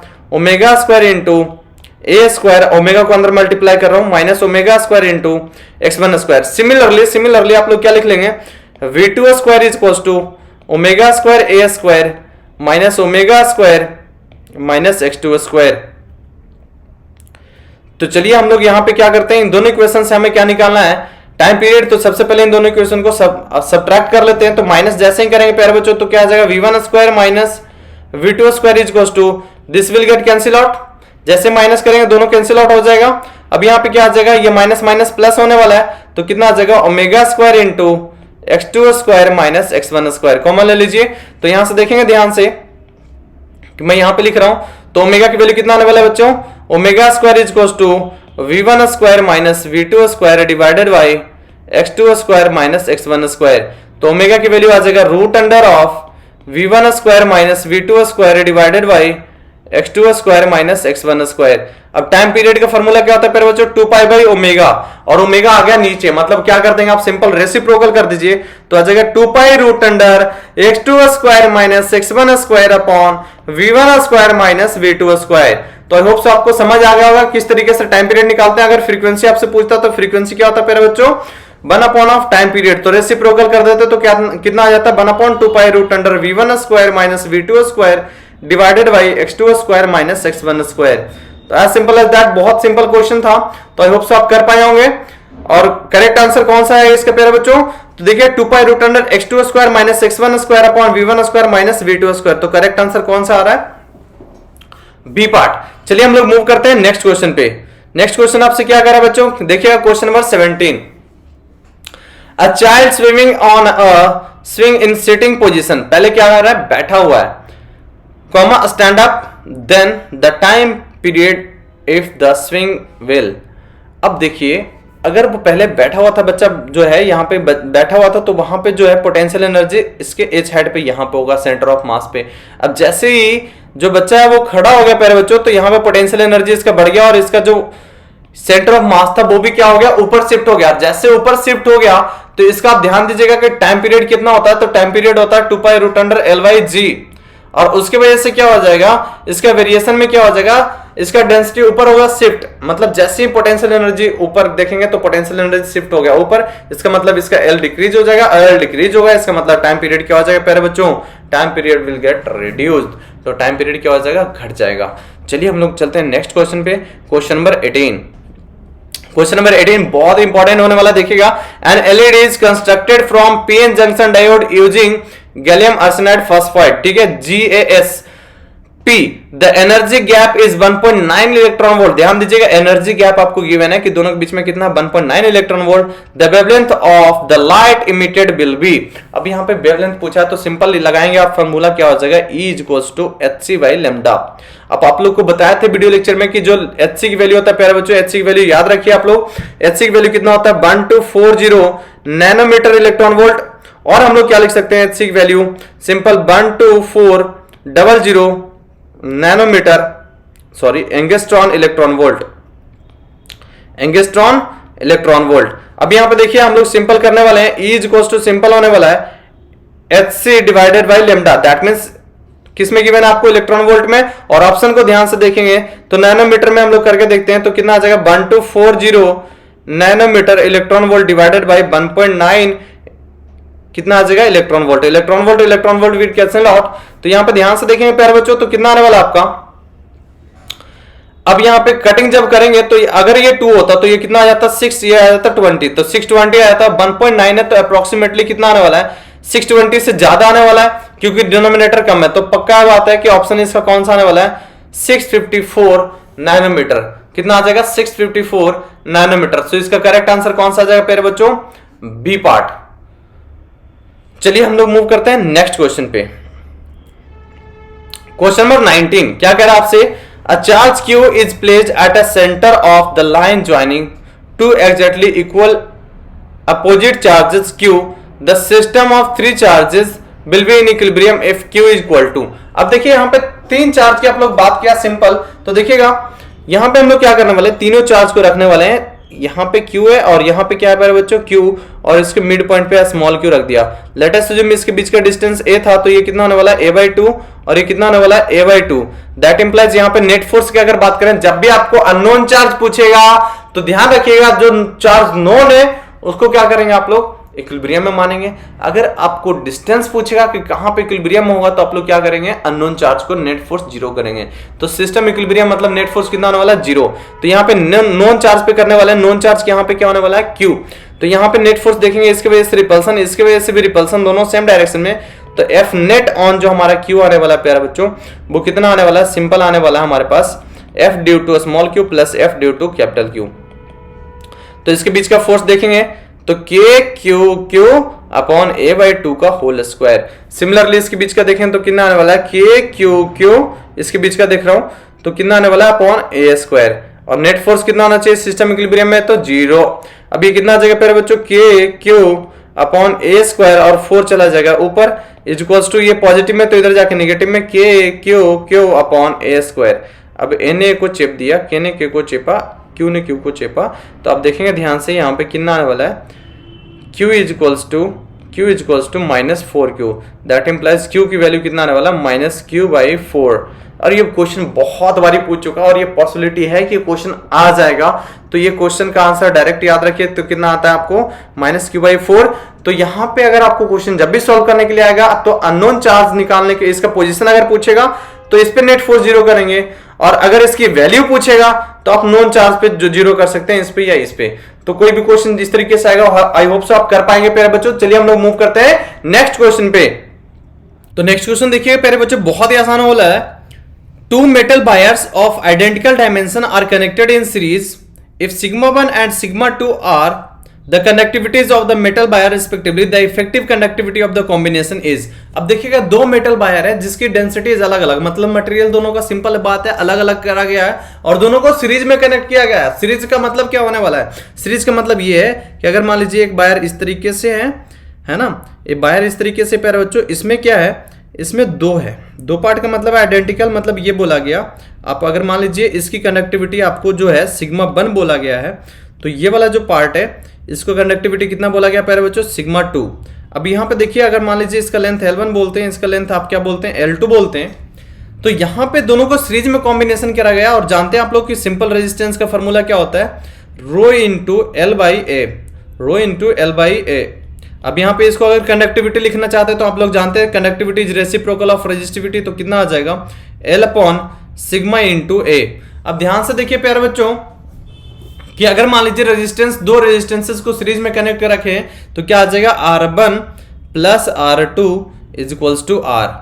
और इक्विवेलेंट की अगर बात करें तो ये सिंगल वायर हम लोग बनाएंगे, ये सिंगल वायर हम लोग बनाएंगे जिसका कनेक्टिविटी हम लोग क्या लेने वाले हैं, सिग्मा इक्विवेलेंट लेने वाले हैं, और लेंथ इसका कितना हो जाएगा प्यारे बच्चों, 2L होने वाला है। तो देखिए क्या लिखेंगे इसको, L upon sigma 1 into A plus L upon sigma 2 into A is equals to, simple होने वाला है 2L upon sigma equivalent into A. मतलब क्या है, इन दोनों वायर का हमने सिंपल लिख दिया L अपॉन सिग्मा 1 इंटू ए, L अपॉन सिग्मा 2 इंटू ए, और इसका सिंपल लेंथ 2L होने वाला है तो सिग्मा इक्विवेलेंट लिए इसके लिए लिख दिए। N L को देखिएगा ध्यान से, तो कॉमन होकर चिप दिया, N A को चिप दिया, तो कितना आने वाला है, simple 1 upon sigma equivalent is equals to, अब यहाँ पे देखिएगा 2 किस में आ जाएगा, डिवाइड में आ जाएगा, तो 2 इंटू यहाँ पे एलसीएम लेंगे तो क्या आ जाएगा, sigma 1 plus sigma 2 divided by sigma 1 plus sigma 2, sorry sigma 1 into sigma 2। तो कितना आ जाएगा प्यारे बच्चों, यहाँ पे देखेंगे आप ध्यान से, तो रेसिप्रोकल कर दीजिए सिग्मा इक्विवेलेंट के लिए, तो सिग्मा इक्विवेलेंट कितना आ जाएगा, 2 sigma 1 sigma 2 divided by sigma 1 plus sigma 2। तो सिंपल है कि आप यहाँ पे क्या देखेंगे कि दोनों को जब हमने कंबाइन किया तो सिंपल आपका क्या आ गया, रेजिस्टिविटी, कंडक्टिविटी का जो कॉम्बिनेशन आ गया 2 sigma 1 into sigma 2 divided by sigma 1 plus sigma 2। As simple as that, बहुत ही सिंपल था ये। तो कंडक्टिविटी, रेजिस्टिविटी या रेजिस्टेंस का कॉम्बिनेशन आपसे पूछ सकता है, हो सकता है वेरिएशन इन क्या पूछ ले, टेम्परेचर के साथ क्या इसका वेरिएशन होता है, इसका ग्राफ क्या होता है। तो नेक्स्ट जो सेट है उसमें जो उतने भी पॉसिबल टेम्परेचर का वेरिएशन, लेंथ का वेरिएशन है ना, effect of temperature on the resistance, ये सारा क्वेश्चन नेक्स्ट सेट में आने वाला है। तो चलिए हम लोग करते हैं मूव ऑन नेक्स्ट क्वेश्चन पे। क्वेश्चन नंबर 21 क्या कह रहा है प्यारे बच्चों, the potential difference between point A and B as shown in the figure is. तो सिंपल आपको देखिएगा कि जब भी ऐसे पोटेंशियल बोले ना तो किसी एक डायरेक्शन को पकड़ लो, करंट इधर से इधर जा रहा है तो current is always flow from higher potential to lower potential. तो क्या कर देंगे, प्लस माइनस लगा दीजिए खुद से। बैटरी में आप लोग जानते हैं या सेल में जो होता है पोलरिटी लगाते हैं डंडे के अकॉर्डिंग, पॉजिटिव जो होता है बड़े वाला डंडा और छोटा जो होता है वो निगेटिव पोलरिटी होता है। अब यहाँ पे ये क्या हो जाएगा, पॉजिटिव निगेटिव। चलिए स्टार्ट करते हैं पॉइंट ए से। तो पॉइंट ए से स्टार्ट किया, पॉजिटिव से निगेटिव गया तो प्लस से माइनस गया तो आपका पैसा घटा, मतलब आपका क्या हो गया, नीचे आ गया जीवन में, इसका मतलब पोटेंशियल घटा। मतलब और पोटेंशियल रेजिस्टेंस के क्रॉस क्या होता है, IR, तो क्या कर देंगे 2 × 2। अब ये पॉजिटिव से निगेटिव अगेन जा रहा है तो अगेन पोटेंशियल घटा, पॉजिटिव से नेगेटिव अगेन जा रहा है तो पोटेंशियल घटा, -1 इंटू करंट कितना आ रहा है प्यारे बच्चों 2 इक्वल टू कहां पे पहुंच गया, पॉइंट बी पे। अब यहां पे देखिएगा 4 3 7 7 और 2 9, तो VA - 9 इज इक्वल टू कितना आ जाएगा, VB, that means VA - VB is equal to कितना आ जाएगा प्यारे बच्चों, इधर माइनस में तो उधर जाकर प्लस में, तो +9 volt is the correct answer. तो आई होप से इसका करेक्ट आंसर समझ आया होगा और सभी बच्चे क्वेश्चन को कर पाएंगे। तो D is the correct answer for this question. चलिए हम लोग मूव करते हैं नेक्स्ट क्वेश्चन पे। नेक्स्ट क्वेश्चन क्या कह रहा है प्यारे बच्चों, a wire of length L metre carrying a current of I ampere is bent in the form of a circle. अब देखिए एक वायर था यहाँ पे इस तरीके से, अब इसको आपने क्या किया, एक सर्कल के फॉर्म में इस तरीके से बेंड कर दिया। जैसे सर्कल के फॉर्म में बेंड किया, लेटेस्ट जो इसका रेडियस कितना हो जाएगा प्यारे बच्चों R। अब रेडियस को जो है, ये जो वायर लेंथ था L, इससे आपको इक्वेट करना पड़ेगा। तो लेंथ जो है ये किसके इक्विवेलेंट बनाया आपने, सरकमफ्रेंस।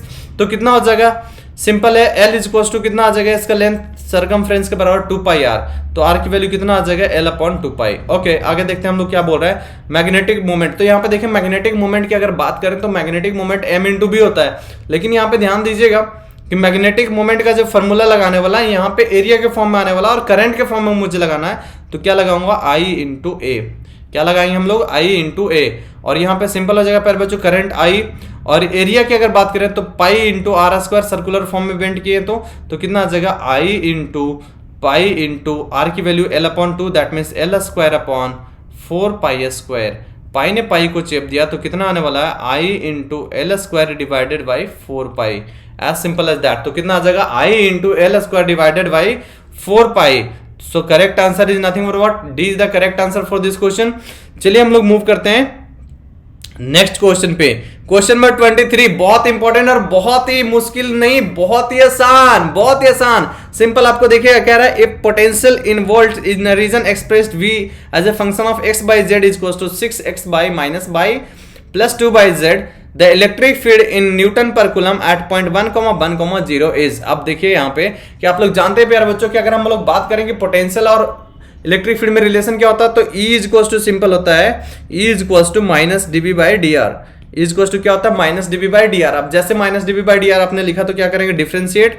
तो यहाँ पे देखिए सबसे पहले इसमें सिखाया था आप लोगों को कि माइनस डो वी बाई डो एक्स आई कैप माइनस क्या करेंगे डो वी बाई डो बाई जे कैप माइनस डो वी बाई डो जेड के कैप। तो ये आ जाएगा आपका नेट इलेक्ट्रिक फील्ड। चलिए हम लोग स्टार्ट करते हैं डिफरेंशिएशन। तो यहाँ पे ध्यान दीजिएगा तो क्या आ जाएगा डिफरेंशिएट कीजिए एक्स के रिस्पेक्ट में। तो इसका एक्स के रिस्पेक्ट में डिफरेंशिएट कीजिए तो कितना आ जाएगा इसका डिफरेंशिएशन पर बच्चों एक्स का डिफरेंशिएशन बन तो माइनस ले लीजिए कॉमन तो कितना आ जाएगा 6 बाई और इसका डिफरेंशिएशन एक्स नहीं है इन सब में तो 0। This is nothing but this is I cap. Similarly by के रिस्पेक्ट में आप कीजिए तो बाई के रिस्पेक्ट में इसका बना जाएगा मतलब 6x यहाँ पे कितना आ जाएगा -1 और इसका बाई के रिस्पेक्ट में प्लस 2z जे कैप माइनस कॉमन सबका ले चुके हैं तो यहाँ पे आएगा प्लस। अब z के रिस्पेक्ट में करेंगे तो इसमें z नहीं है इसमें भी z नहीं है। अब इसमें z है तो z इसमें है जैसे ही है तो आप देखेंगे कितना आ जाएगा 2 बाई के कैप। अब आपको पॉइंट गिवन है कितना 1,0 मतलब x की वैल्यू डाल दीजिए 1 बाई की वैल्यू 1 और z की वैल्यू 0 z की वैल्यू 0 z की वैल्यू यहाँ पे देखिएगा तो 0 आने वाला है बाई की वैल्यू यहाँ पे 1 आने वाला है x की वैल्यू यहाँ पे 1 आने वाला है बाई की वैल्यू 1 आने वाला है। तो देखेंगे प्यारे बच्चों माइनस आ जाएगा बाहर यहाँ पे आ जाएगा 6 आई कैप यहाँ पे आ जाएगा 6 माइनस 1 इज 5 जे कैप यहाँ पे देखिएगा सिंपल तो प्लस क्या आ जाएगा 2 के कैप। तो यहाँ पे देखिएगा सिंपल आपका आंसर आ चुका है is equal to minus DV by D R से। तो इसका करेक्ट आंसर आ जाएगा minus of 6 plus 5 plus 2। So correct answer is B part. अब देखिए जब भी ये क्वेश्चन आएगा ना हो सकता है आपको क्या कर दे इलेक्ट्रिक फील्ड दे दे इलेक्ट्रिक पोटेंशियल पूछ सकता है आपसे। सिंपल है तो इलेक्ट्रिक पोटेंशियल का फॉर्मूला आ जाएगा DV is equal to minus E dot D R और इसका कंप्लीट के लिए क्या कर देंगे आप simple integration as simple as that. तो यहां से आपका पोटेंशियल आ जाएगा। चलिए हम लोग मूव करते हैं नेक्स्ट क्वेश्चन नंबर 24 पे।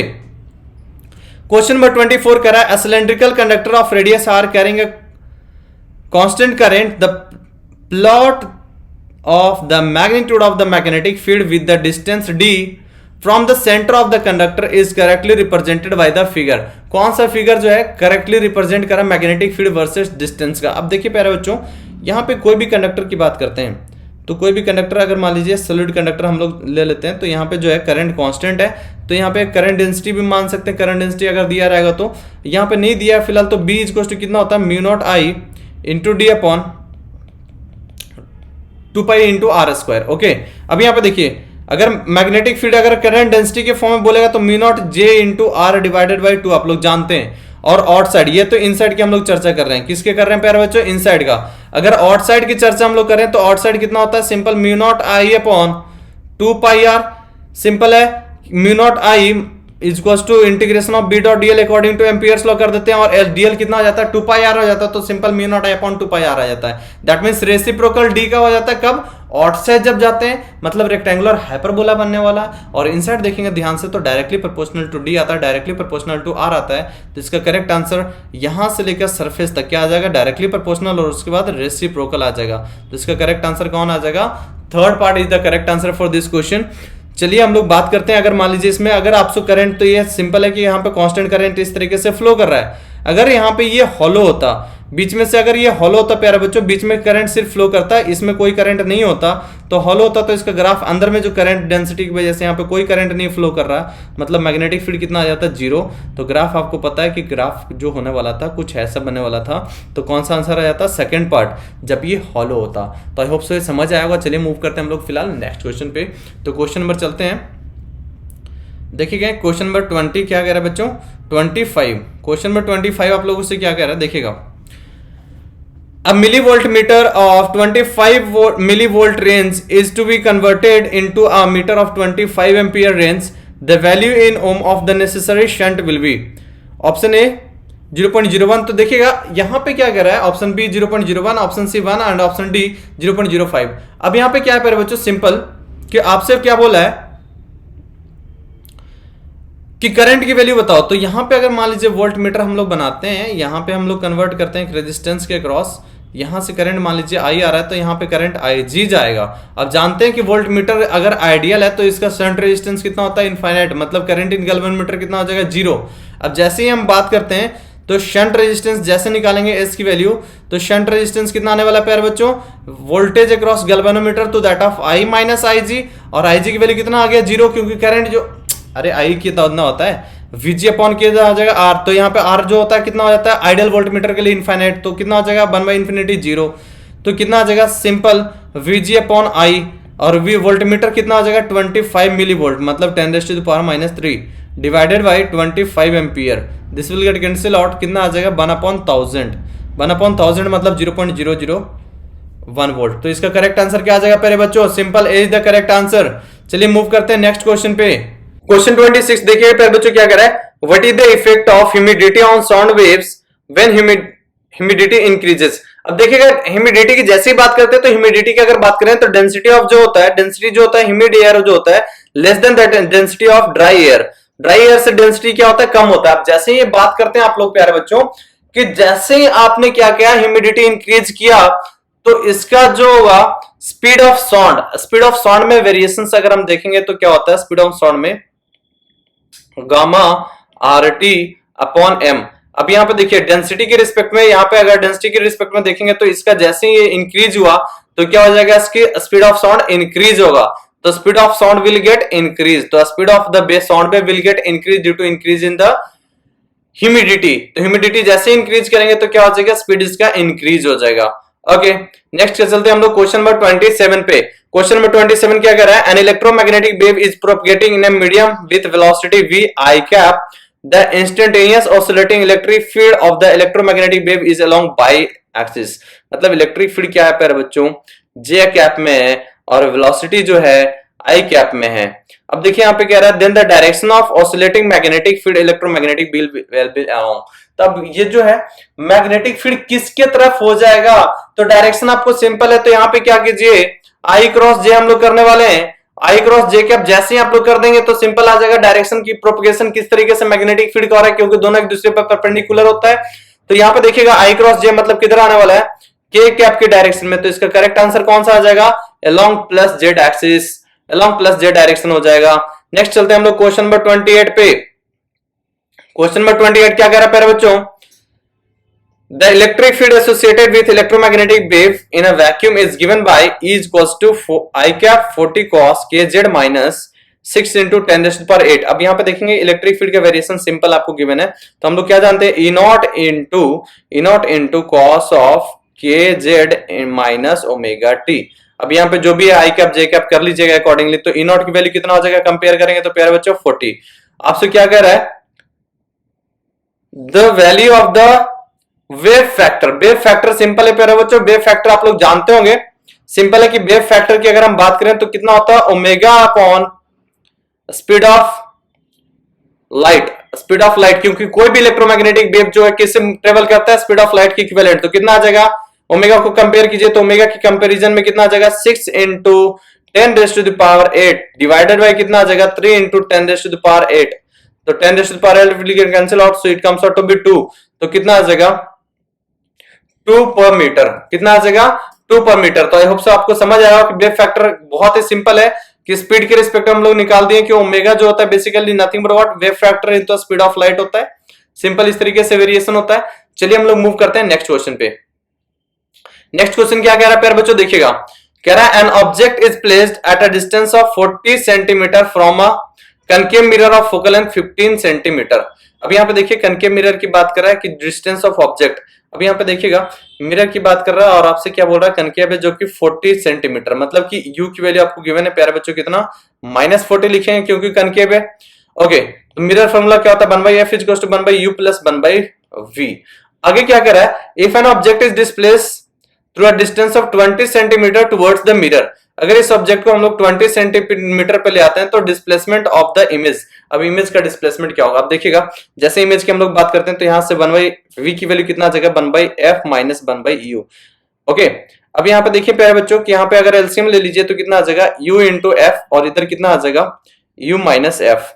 तो सिंपल है कि आपका v का फॉर्मूला क्या याद रखना, u into F divided by u minus F, और इसको किसके साथ लेना है प्यारे बच्चों, साइन के साथ। चलिए स्टार्ट करते हैं। तो फर्स्ट केस में क्या है, पोजीशन ऑफ इमेज कितना बनेगा, -40 इंटू -15 डिवाइडेड बाई -40 या माइनस ऑफ माइनस प्लस 15।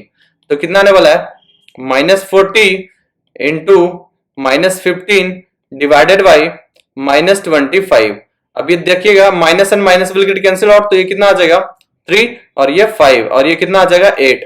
तो कितना आ जाएगा -24 पे, कितना आ जाएगा प्यारे बच्चों -24 सेंटीमीटर पे इमेज बना फर्स्ट केस में। अब सेकंड केस के लिए सिमिलरली निकालिएगा, सेकंड केस में कितना बन रहा है, तो ऑब्जेक्ट देखिएगा कितने पे आ गया 20 पे, तो -20 into -15 focal length will remain same, तो -20 plus 15, so it comes out to be 20 into 15 divided by -5, so this will get cancel out, so कितना आने वाला है -60 सेंटीमीटर। तो यहाँ पे देखेंगे तो यहाँ पे कितना आने वाला है, सिंपल -60 सेंटीमीटर।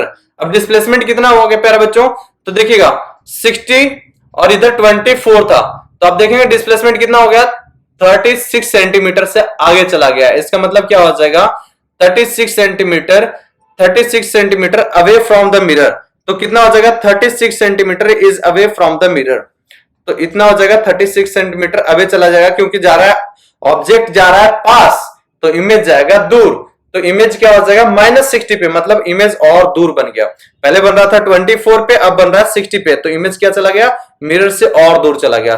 चमका प्यारे बच्चों, आई होप सो समझ आया होगा। तो चलिए हम लोग मूव करते हैं नेक्स्ट क्वेश्चन पे।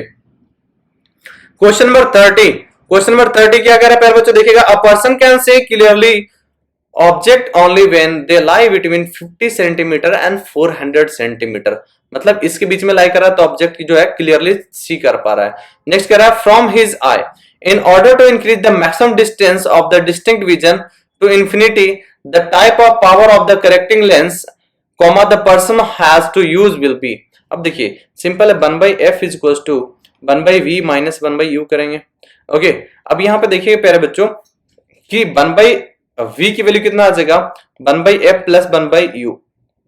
ओके, अब यहाँ पे देखिए आपको क्या कह रहा है, ऑब्जेक्ट 400 सेंटीमीटर तक देख सकता है, तो 400 सेंटीमीटर तक देख सकता है, इसका मतलब ये कितना आने वाला है 400 सेंटीमीटर को मीटर में अगर हम चेंज कर ले तो कितना आ जाएगा 1/-4 इज इक्वल टू 1/f, और ऑब्जेक्ट डिस्टेंस कहां पे कह रहा है इंफिनिटी पे ले जाना है, तो प्लस 1/इंफिनिटी, और इंफिनिटी पे जैसे लिखेंगे तो 1/इंफिनिटी 0, तो फोकल लेंथ कितना आने वाला है -4 मीटर। लेकिन आपसे क्या पूछा पावर, तो पावर कितना हो जाएगा प्यारे बच्चों -1/4, मतलब इन मीटर, तो कितना आने वाला है -0.25 डायोप्टर, तो -0.25 dioptre is the correct answer. इसका मतलब निगेटिव में आ रहा है, निगेटिव में क्या आ जाएगा प्यारे बच्चों, तो ऑब्वियसली कनकेव की बात करें हम लोग, तो कनकेव में इसका मतलब क्या आने वाला है -0.25 डायोप्टर, तो correct answer is nothing but what, it's D part. So इस B part simple is the correct answer. चलिए हम लोग मूव करते हैं नेक्स्ट क्वेश्चन, क्वेश्चन नंबर 31 क्या कह रहा है, the angular resolution of a 10 centimetre diameter telescope at wavelength of 5000 angstrom is of the order of। Simple है, आपसे ऑर्डर पूछ रहा है कि क्या होगा एंगुलर रेजोल्यूशन, तो देखिए एंगुलर रेजोल्यूशन सिंपल है कि इसका फॉर्मूला होता है थीटा। एंगुलर रेजोल्यूशन की अगर बात करते हैं तो कितना होता है प्यारे बच्चों 1.22 लैम्डा डिवाइडेड बाय डी। अब यहाँ पे देखिए कि आपको क्या गिवन है, एंगुलर 10 सेंटीमीटर पे गिवन है, डायमीटर जो आपको गिवन है यहाँ पे कैपिटल डी ले लेते हैं, तो डायमीटर आपको गिवन है 10 सेंटीमीटर पे, तो देखिएगा 1.22 इंटू सिंपल आपके आने वाला कितना 5000 एंगस्ट्रॉन डिवाइडेड बाय 10, तो यहाँ पे देखेंगे तो कितना आ जाएगा, ये आ जाएगा 10 रेज़ टू द पावर कितना है प्यारे बच्चों -10, और इसका आ जाएगा 3, तो कितना आ जाएगा, और इसका आ जाएगा ऊपर से तो कितना आ जाएगा 10 रेज़ टू द पावर -6 के ऑर्डर में, कितना आ जाएगा 10 raise to the power -6 order में, तो इसका करेक्ट आंसर कौन सा आ जाएगा प्यारे बच्चों 10 रेज़ टू द पावर -6, मतलब D part is the correct answer for this question. चलिए हम लोग मूव करते हैं नेक्स्ट क्वेश्चन नंबर 32 पे। क्वेश्चन नंबर 32 क्या बोल रहा है, photons with energy 5 electron volt are incident on a cathode C in a photoelectric cell. The maximum energy of emitted photoelectrons is 2 electron volt. When photons of energy 6 electron volt are incident on C, no photoelectrons will be reaches anode A. If a stopping potential of A relative to C is, अब यहाँ पे देखिए simple है कि first case में आपको क्या कह रहा है, तो हम लोग जानते हैं equation of kinetic energy simple होता है फोटोइलेक्ट्रिक इफेक्ट के लिए E-5, सिंपल होता है equation of photoelectric effect E-5। अब यहाँ पे क्या कह रहा है पहले बच्चों, photons with energy 5 electron volt incident on a cathode plate of photoelectric, the maximum energy emitted, the maximum energy कितना गिवन है आपका 2, तो कितना होने वाला है इधर 5 -5, तो कितना आने वाला 5 की वैल्यू आने वाला 5 - 2 दैट मींस 3 इलेक्ट्रॉन वोल्ट। अब यहाँ पे क्या कह रहा है, when photons energy 6 electron volt are incident. अब 6 इलेक्ट्रॉन वोल्ट, तो यहाँ पे काइनेटिक एनर्जी मैक्सिमम कितना आने वाला है?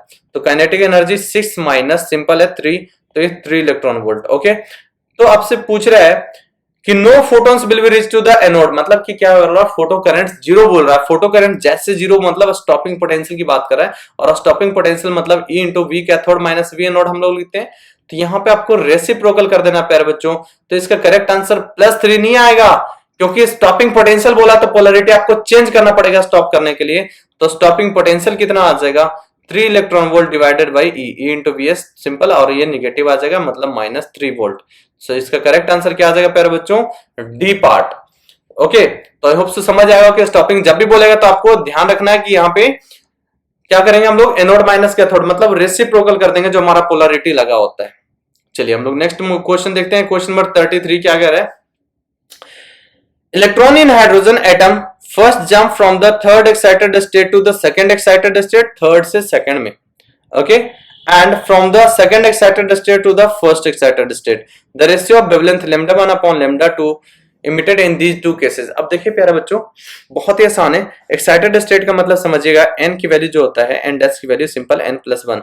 अगर मान लीजिए फर्स्ट की बात कर रहा है तो n की वैल्यू कितना लेंगे? 1+1 मतलब कितना आने वाला? 2। अगर मान लीजिए फिफ्थ एक्साइटेड स्टेट की बात करता तो कितना लेते? 5+1, that means n is equal to 5 आने वाला था। तो एक्साइटेड स्टेट मतलब समझ आया होगा कि सिंपल जो ग्राउंड स्टेट होता है उसमें +1 कर देंगे। ओके, अब चलिएगा यहाँ पे देखिएगा वेवलेंथ का जो फॉर्मूला होता है 2। वेवलेंथ एक मिनिमम की अगर हम बात करें तो मिनिमम मतलब कि क्या होता है? मिनिमम मतलब ज्यादा माइनस कर सकते हैं आप लोग, और फॉर्मूला क्या होता है? 1/λ is equal to rz² into 1/n1² minus 1/n2², और r is nothing but Rydberg constant, value आप लोग को पता है 10⁻⁷ मीटर इनवर्स होता है। चलिए हम लोग बात करते हैं लैम्डा मिनिमम, तो कितना होता है? n1² divided by r। Similarly होता है लैम्डा मैक्सिमम। लैम्डा मैक्सिमम का फॉर्मूला क्या होता है बच्चों? n1 into n2 divided by n1 into n2 का whole square divided by n1 plus n2, और इंटू क्या कर देंगे प्यारे बच्चों? r into r। अब यहां पे देखिएगा कि यहां पे सबसे पहले आपको क्या बोला है? थर्ड एक्साइटेड स्टेट है ना, first jump from third excited state to the second one. Third से सेकंड मतलब कि क्या है? n is equal to third excited state मतलब n इज इक्वल टू 4, और सेकंड मतलब n इज इक्वल टू 3। तो इसका मतलब यहाँ पे लैम्डा मैक्स कितना आ जाएगा प्यारे बच्चों? तो देखिएगा 12 square divided by 4 + 3 is 7 r, तो ये कितना आ जाएगा? 144 divided by 7 r। Second case में क्या हो जाएगा? Simple lambda max is equal to, आपको क्या बोल रहा है सेकंड केस में? देखिएगा ध्यान से, second excited state to the first मतलब n इज इक्वल टू कितना आ जाएगा प्यारे बच्चों? सेकंड मतलब 3, और इसका मतलब 2 मतलब 6 square divided by 3 + 2 is 5r। अब इसको सिंपल है रेशियो ले लीजिए, तो रेशियो ले लीजिए तो यहाँ पे क्या आ जाएगा? λ1 अपॉन λ2 का रेशियो आ जाएगा simple 144 divided by 7r into 5r divided by 6 square. तो यहाँ पे r and r will get cancel out, तो यहाँ पे क्या आ जाएगा? सिंपल आपके पास आने वाला है this and this will get cancel out, तो यहाँ पे आ जाएगा 20 डिवाइडेड बाई 7। तो इसका करेक्ट आंसर क्या आ जाएगा? D part. तो आई होप सो ये क्लियर हुआ होगा। चलिए हम लोग मूव करते हैं नेक्स्ट क्वेश्चन पे, क्वेश्चन नंबर 34। क्वेश्चन 34 क्या कह रहा है? In the nuclear decay given below, यहाँ पे सिंपल है आपका एलिमेंट है ZX, यहाँ पे देखिएगा ये Z आपके पास गिवन है और मास नंबर A गिवन है, ये इमिट कर रहा है बाई, यहाँ पे क्या होने वाला? Z+1, और ये क्या होने वाला? A। अब यहाँ पे क्या इमिट करेगा ताकि एटॉमिक नंबर देखिएगा 1 से इंक्रीज करेगा। 1 से इंक्रीज करने का मतलब आपके पास क्या है? यहाँ पे एटॉमिक नंबर इंक्रीज करने में मतलब पक्का कोई नेगेटिव पार्टिकल यहाँ पे इमिट किया हुआ, पक्का यहाँ पे कि बीटा इमिट हुआ होगा।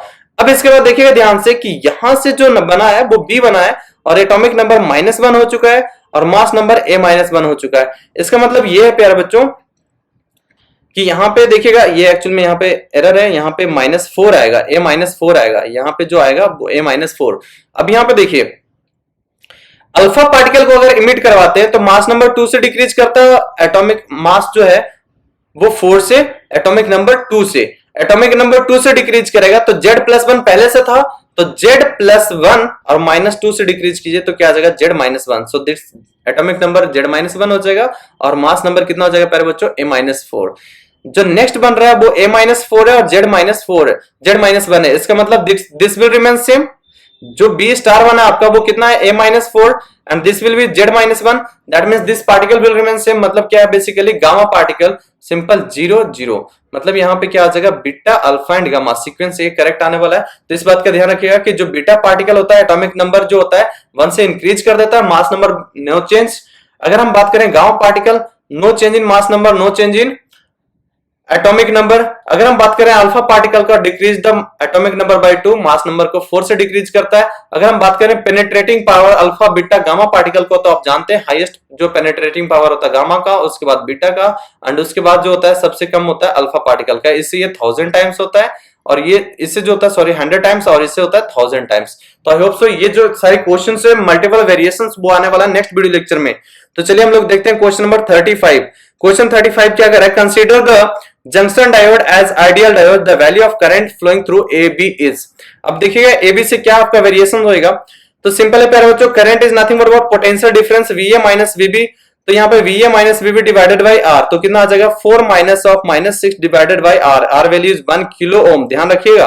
तो 10 अपॉन 10 किलो मतलब कितना होने वाला है 1000, मतलब 10 raise to the power minus 2 ampere. तो correct answer is A part. तो इसके बहुत इंपॉर्टेंट क्वेश्चन जो है नेक्स्ट वीडियो लेक्चर में आने वाला है, वो जरूर देखिएगा। और एक ही टारगेट आपका है प्यारे बच्चों, जरूर दोस्तों को शेयर कीजिए और 5000 लाइक्स का टारगेट जो है वो पूरा करवाइए। चलिए हम लोग चलते हैं सेक्शन बी। तो जानते हैं आप लोग नीट जो है 2 सेक्शन में आने वाला है। फर्स्ट सेक्शन ए में जो आने वाला है 35 क्वेश्चन, सेक्शन बी में आपका क्या आने वाला है 15 क्वेश्चन, जिसमें 5 क्वेश्चन आपको ऑप्शनल है, वो आपको करना होगा।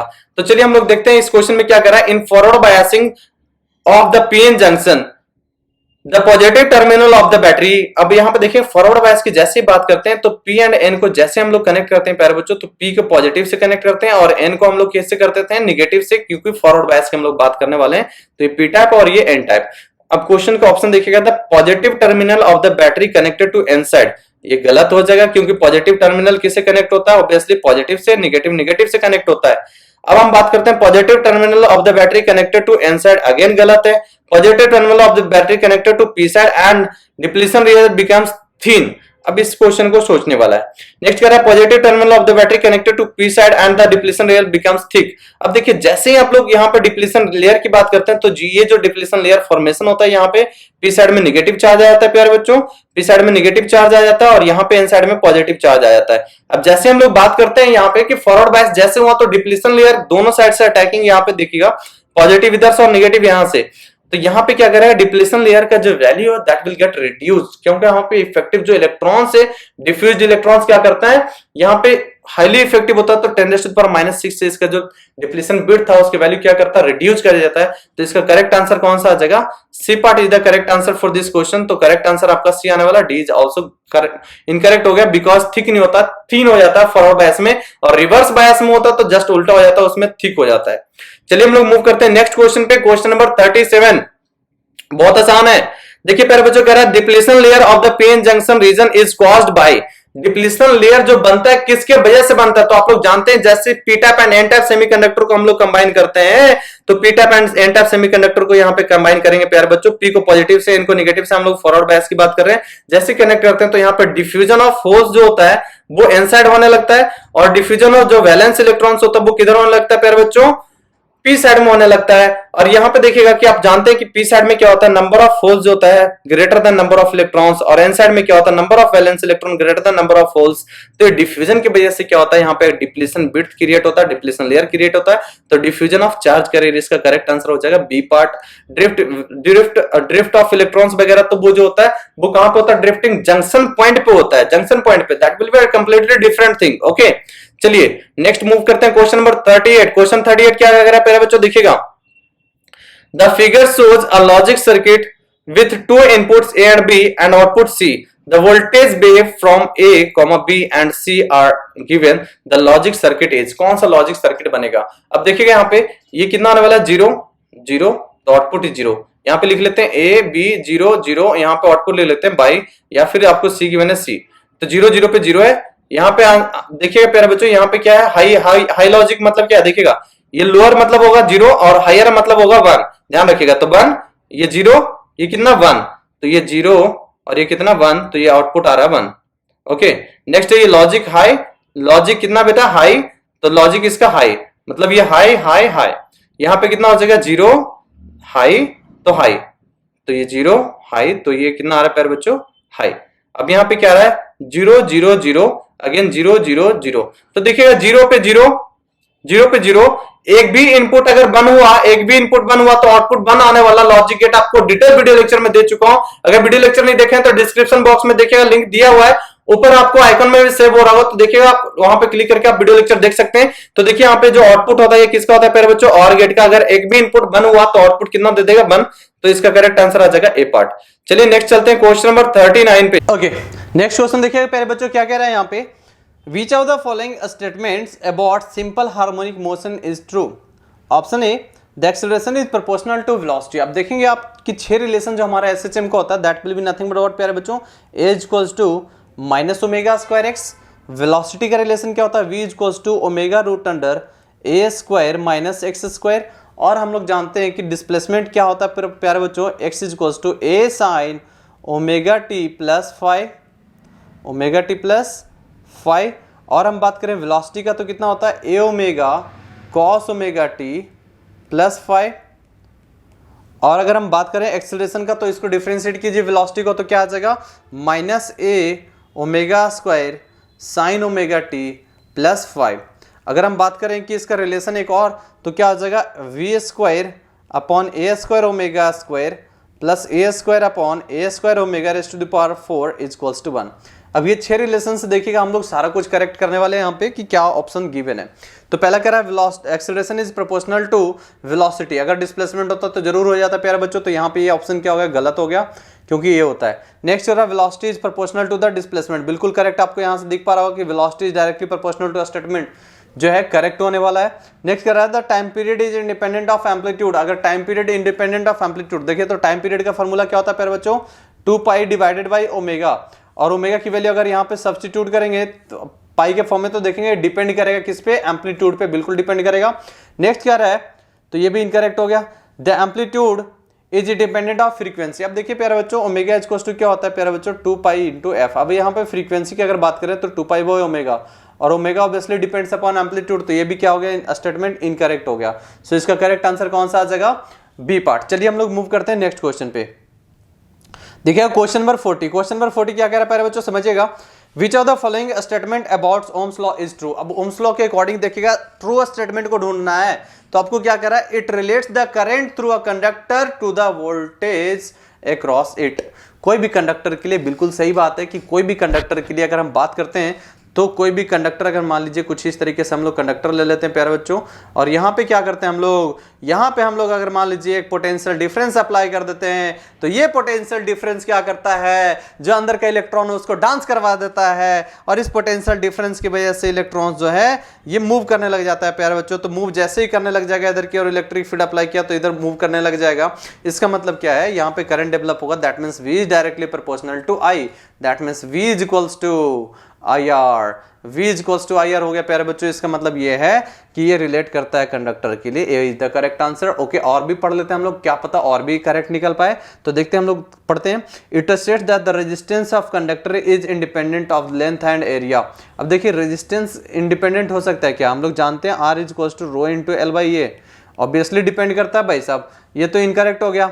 It only applies to metallic conductors, बिल्कुल इनकरेक्ट है। ये हम लोग सेमीकंडक्टर जब पढ़ रहे थे तो वहां पे वो ओम्स लॉ अप्लाई करके देख चुके थे कि ओम्स लॉ वहां पे वैलिड होता था।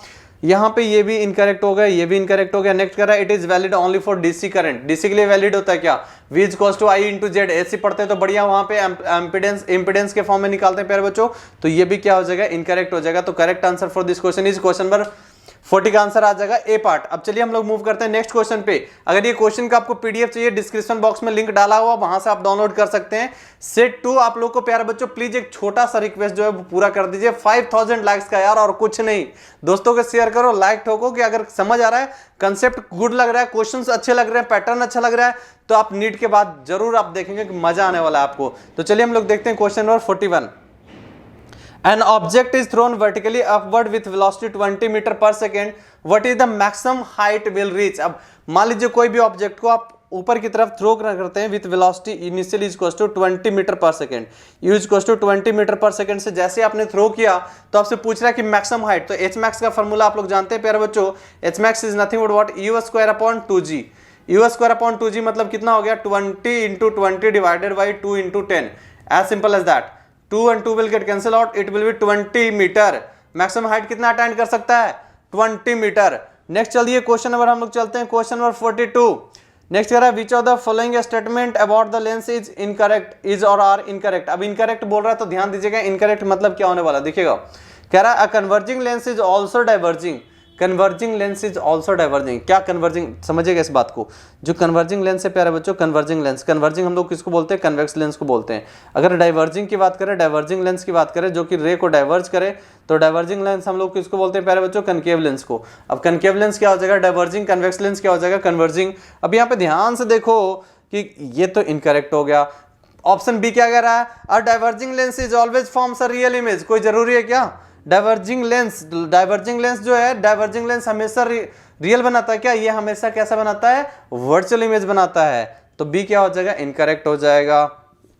ओके प्यारे बच्चों, नेक्स्ट क्या रहा है, the magnification produced by lens is always less than 1। अरे करेक्ट नहीं है भाई साहब, मैग्निफिकेशन में भी ग्रेटर देन 1 है ना। मैग्निफिकेशन जो होगा, ऑब्जेक्ट को हम लोग दूर रखते हैं तो इमेज जो होता है स्मॉल बनता है, बट ऑब्जेक्ट जैसे जैसे पास लाता है तो इमेज का साइज लार्ज होता जाता है, उस केस में मैग्निफिकेशन हाई हो जाता है। तो ये भी इनकरेक्ट, तो इसका करेक्ट आंसर क्या आ जाएगा, D, all of the above is incorrect. ध्यान दीजिएगा। चलिए क्वेश्चन नंबर 43 पे चलते हैं। क्वेश्चन नंबर 43 क्या कह रहा है देखिएगा, which of the following statement about electromagnetic waves is true. Okay, electromagnetic waves they required medium to propagate. क्या इलेक्ट्रोमैग्नेटिक वेव को मीडियम चाहिए, बिल्कुल नहीं चाहिए होता है, क्योंकि इलेक्ट्रोमैग्नेटिक वेव मतलब हम लोग बात कर रहे हैं रेडियो वेव, सनलाइट, मतलब जितने भी लाइट हैं, एक्सरेज वगैरह, एक्सरे, गामा रेज, अल्ट्रावायलेट, वो सारे के सारे इलेक्ट्रोमैग्नेटिक वेव आप लोग जानते हैं कि स्पीड ऑफ लाइट से चलता है और सनलाइट को किसी मीडियम की रिक्वायरमेंट नहीं होता, वैक्यूम से आ रहा है, बढ़िया। तो ये तो क्या हो जाएगा, they required medium to propagate, incorrect हो जाएगा।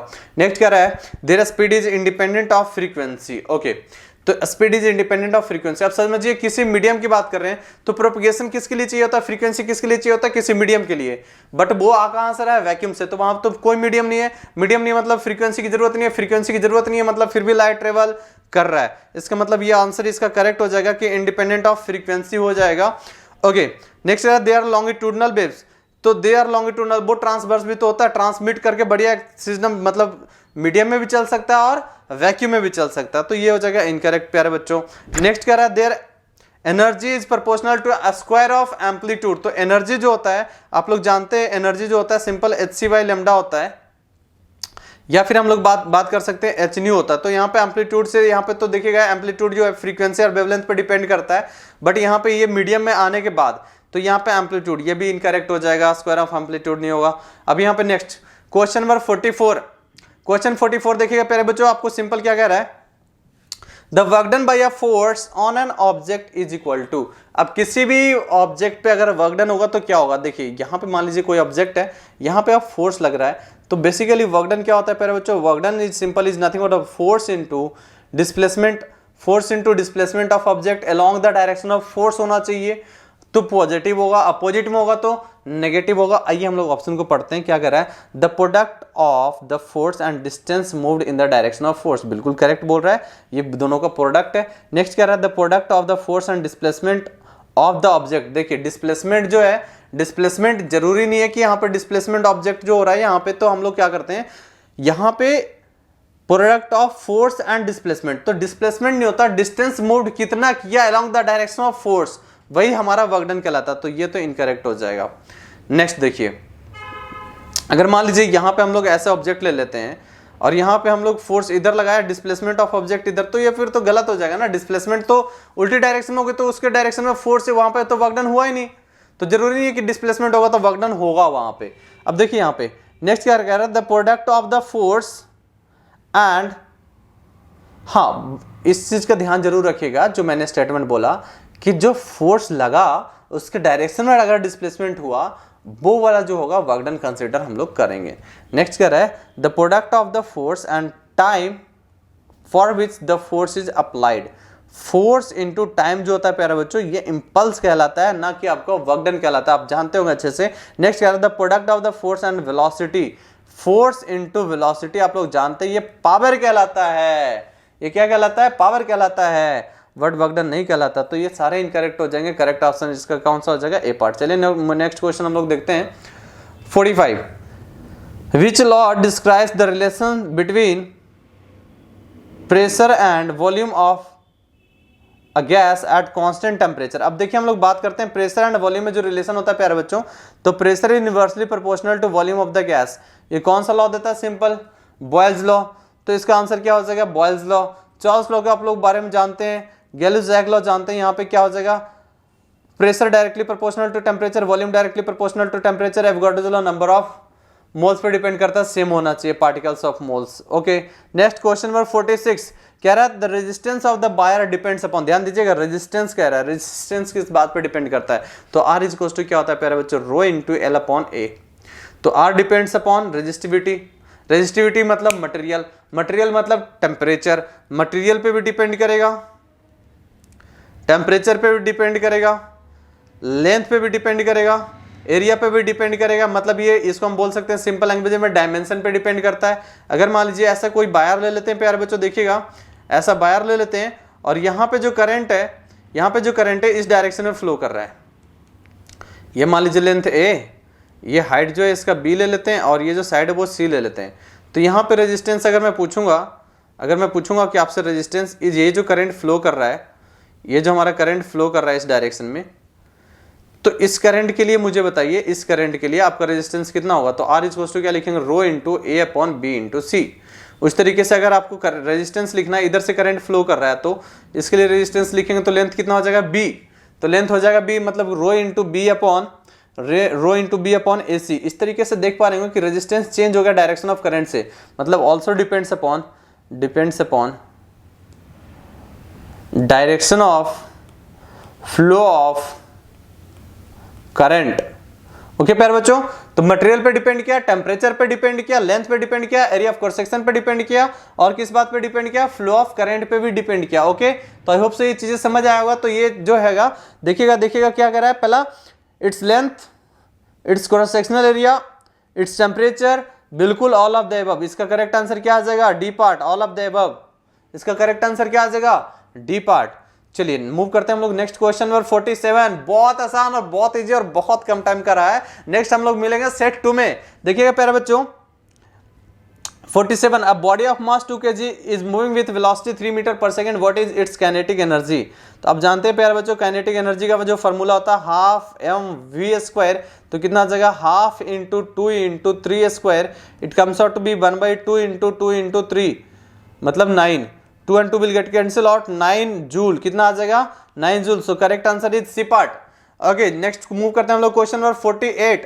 विच of the following is an example of a conservative force? First one is friction force, electric force, magnetic force, gravitational force. तो इसका करेक्ट आंसर कौन आ जाएगा? Gravitational force. Electric force conservative होता है, depends कि वहां पे क्या हो जाएगा, इलेक्ट्रिक पोटेंशियल एनर्जी जब डिफाइंड होगा तब, मैग्नेटिक पोटेंशियल एनर्जी जब डिफाइंड होगा तब। फ्रिक्शन फोर्स जो होता है वो जो होता है आपको पता ही, आपको वो कंजर्वेटिव नहीं होता। तो कंजर्वेटिव इलेक्ट्रिक मैग्नेटिक तब हो सकता है जब उसके लिए electric potential energy and magnetic potential energy defined होगा, तभी वो कंजर्वेटिव कहलाता है। लेकिन ग्रेविटेशनल फोर्स हर एक कंडीशन में कंजर्वेटिव कहलाता है। तो इसका जो कंजर्वेटिव जो हो जाएगा करेक्ट, इसका कौन सा आंसर आ जाएगा? आपको कुछ नहीं दिया कंडीशन, तो ग्रेविटेशनल फोर्स। चलिए हम लोग मूव करते हैं question number 49। What is the focal length of a concave mirror with a radius of curvature of -10 centimetre? अब देखिएगा फोकल लेंथ आपको जो गिवन है कनकेव मिरर के प्यारे बच्चों, वो कितना गिवन है पूछ रहा है। रेडियस ऑफ कर्वेचर आपको गिवन है कितना? -10 सेंटीमीटर। देखिएगा कनकेव मिरर की बात किया तो फोकल लेंथ क्या होता है? Radius of curvature divided by 2। तो कितना आ जाएगा? -10 डिवाइडेड बाई 2 कितना आ जाएगा? -5। अब देखिएगा कनकेव है, बिल्कुल फोकल लेंथ निगेटिव होगा, ऑप्शन डी भी प्रेजेंट था। तो इसका करेक्ट आंसर कौन सा हो जाएगा? ए पार्ट। चलिए मूव करते हैं question number 50। Last not but this, जरूर रिस्पांस कीजिएगा ऑप्शन में प्यारे बच्चों। देखिए कौन सा आंसर करेक्ट होने वाला है।